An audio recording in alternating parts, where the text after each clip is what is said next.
Africa started producing leaders that one cannot recognize. How many of you will forget Jean Bedel Bokassa of Central African Republic? That man who murdered little children in the streets because they did not buy a uniform from his wife. That's Jean Bedel Bokassa. How many of you will forget Mobutu Sese Seko Kukumbendu wa Nzambanga, who changed his country's name and presided over a kleptocratic regime? The Democratic Republic of Congo is the richest resource country on earth. Conservatively, it is said that under her belly she has minerals which is equivalent to 34.1 trillion United States dollars. And yet today, it is one of the poorest nations on earth. It is the only nation on earth. This video is to make you understand that our problem in Africa is not just the whites, but our leaders. Let me not just say much. Let's watch this together. It is the only nation on earth which on the day of the election has its president saying, we know we ought to have elections, but we have no money to hold elections. When you see a country which has as its official name the Democratic Republic of Congo, know that there is no democracy. In fact, I dare say that any country, two countries that I know insisting on having as a part of their official name the Democratic Republic of something are never democratic. The other one is Korea, the People's Democratic Republic of Korea. It's as if when you can't graduate to be a doctor, you go to the church and you ask to be baptized as Dr. Mwadime. But that is not the point. The point is that who can forget Mobutu Sese Seko? Who can forget Idi Amin of Uganda? Who can forget Mengistu Haile Mariam of Ethiopia? And one can go on and on, because hygiene had started disappearing from African politics. Our agriculture was beginning to suffer. European musicians who had a little sense of guilt came to perform in Africa. Bob Geldof, to free the Ethiopians out of hunger. There was no hygiene in our politics. Not at all. We could not run our education systems. Our young men and women were going to India because the budgets meant for education were consumed by individuals whom we had entrusted with the task of presiding over it. Our health sectors were beginning to collapse. And as I've said before, the political leadership did not have any faith in those institutions. Typically, the typical African politician, perhaps not in Tanzania today, if they were sick, they had a cold, they would not go to Muhimbili, they would go to London. If they were Kenyan, they would not go to Kenyatta Hospital, they would run to the United Kingdom. Tragedy, no hygiene in our politics, because Africans had started engaging in theft. In fact, I used to say that African politicians were thieves. Then I went to Uganda and I was told that they are not thieves, they are looters. And when I went to Liberia last week, I was told they are not looters. I was told they are looters on an industrial scale. That is the logical metamorphosis of the African politician, whose appetite for public wealth is completely insatiable. Hygiene was disappearing from African politics, and we could see the effect of the disappearance of hygiene in African politics.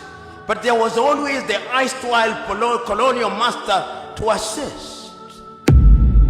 Coup d'etats started visiting Africa. Modibo Keita in Mali was consumed. Nnamdi Azikiwe in Nigeria was consumed. The Osagie for Kwame Nkrumah was consumed. Very strategic. Apollo Milton Obote was consumed. Amilcar Cabral in Guinea-Bissau was consumed. Patrice Emery Lumumba was consumed.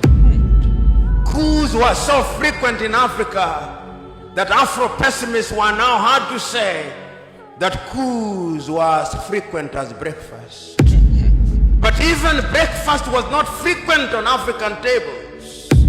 We could not feed ourselves at all.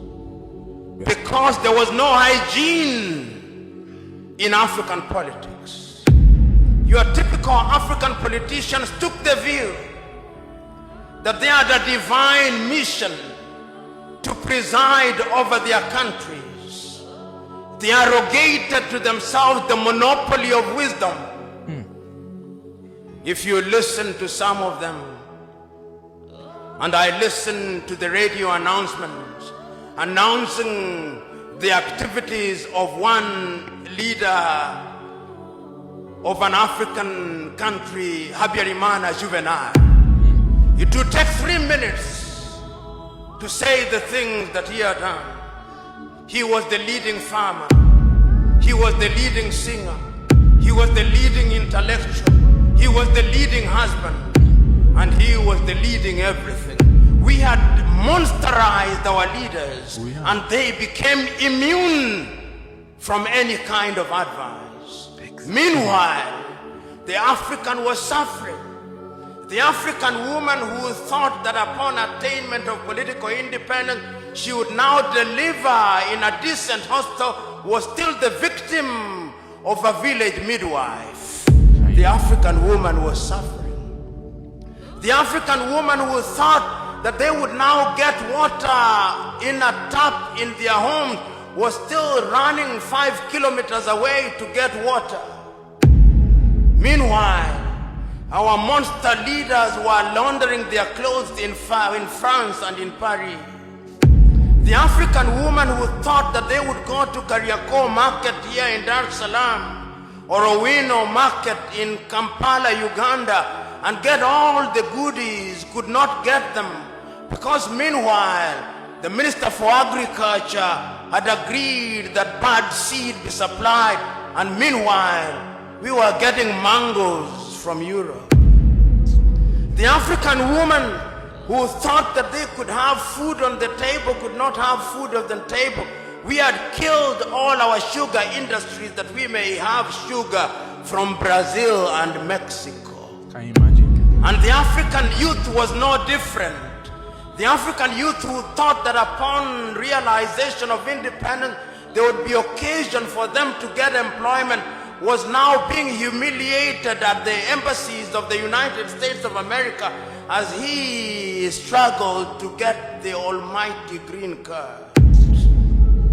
The young African who thought that liberation would bring something new was now struggling at the United Kingdom embassy, filling a document that is 50 pages long, being asked who their great-great-grandfathers were and what enterprise they were engaged in. And they could not stop there. They went to the Australian embassy and to the French embassy, and the treatment was the same. The African youth was being treated like a leper, like a pariah, like a subhuman being. And they were asking, for what purpose did we gain this thing called independence? For what purpose? And those who are not humiliated in Gambia, in Nigeria, in Niger, were crossing the Red Sea, swimming across the Mediterranean to go to Italy so that they may be enslaved anew. Meanwhile, the African leader was busy looting from their countries and buying mansions in Paris and in London and in Florida, and driving private jets and helicopters and being addressed as their excellencies and honorables instead of being addressed properly as horribles.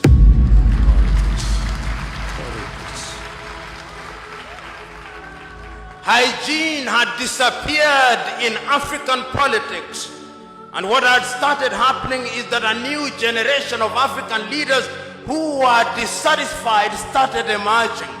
And one need only look at Africa in the 1980s when we begin to see the emergence of a new crop of leaders who are saying, this is not what we fought for. And I can remember so very vividly Ethiopia's Meles Zenawi in 1984 abandoning his medical studies and pursuing the Deg regime of Mengistu Haile Mariam, and he removed Haile Mariam. And there is a sense in which some hygiene has been reintroduced in Ethiopia. And I can remember here, God works in strange ways. Idi Amin made the mortal mistake of assuming that Tanzania and Mwalimu Julius Nyerere could be poked without consequence. He tried, and he died regretting it.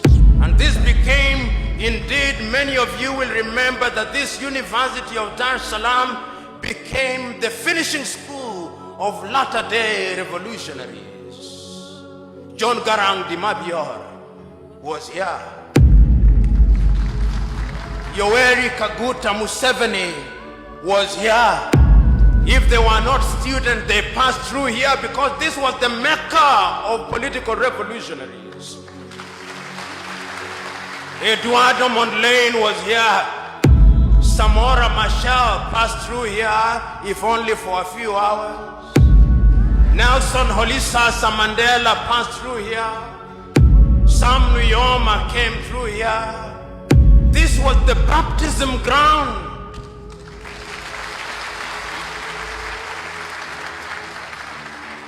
And the high priest was Mwalimu Julius Kambarage Nyerere.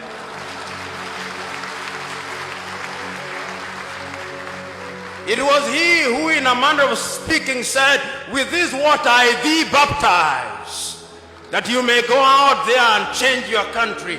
And Yoweri Kaguta Museveni went out into Uganda, and there is a sense, whether you like it or not, in which some hygiene was introduced in that country.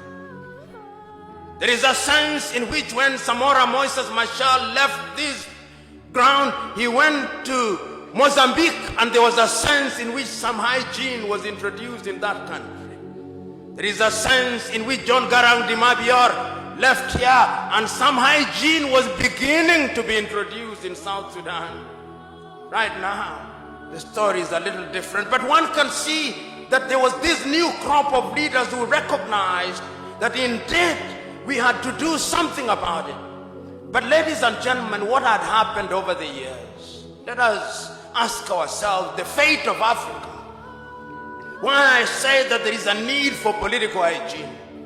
Africa today has 54 odd countries. And allow me to take you through a tour of Africa, if the moderator will be gracious enough to give me latitude. When you start from the Cape in South Africa, there is a great country which has given birth to great men. 1912.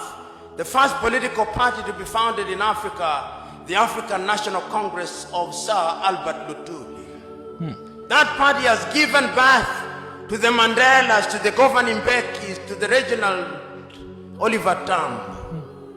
There was great pain during the apartheid regime, but wisdom prevailed upon President de Klerk. And in 1994, we created what was called a Rainbow Nation. Mandela had his honeymoon.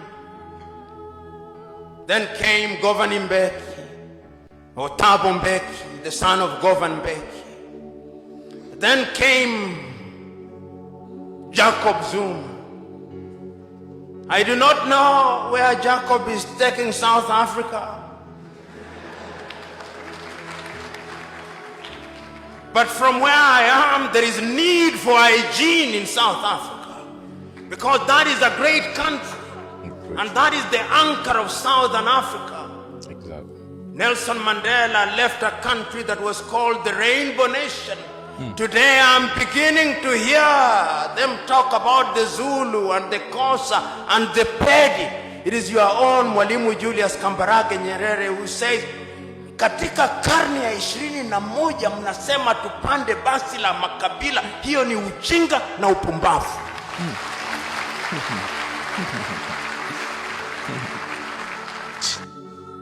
There is need for hygiene in Africa, political hygiene. Most of the leaders are the problems in Africa. We have good leaders, understandable, but most of the African leaders are the problems in Africa. And there is need for sanitization of the political class. There should be hygiene. You've been in power for 20 years, and when you fall sick, you go to Spain, you go to London to get treatment. Then what is the need of being in power? What is the need of being on that seat when you cannot even bring standard healthcare system in your country? What is the need? Taking Africa backwards. Taking Africa backwards. Some African leaders, what they specialize in is taking Africa backwards. It is so sad. It is so sad. And it is when we wake up that we will come together as one and sanitize any leader that is not performing. They are not thieves.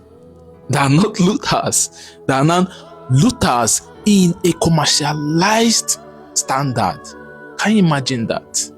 We have leaders that have graduated from thieves to looters in a commercialized standard. That is the kind of continent we find ourselves. So I say to you, Africans, our problems are not just the whites. Our leaders are the problems, and we are allowing this corruption to be going on for too long. We have to sanitize our politics. Anybody that is not performing, vote them out. We have to sanitize our politics. If we want to continue on this awakening mission, we have to sanitize our politics. Let the fire continue. Share this video as you're watching it. Share the video so that other Africans can watch this video and learn. We must get there together. We are taking African continent to the next level, and we must achieve that. Spread the gospel. Drop your comments, like the video, and share.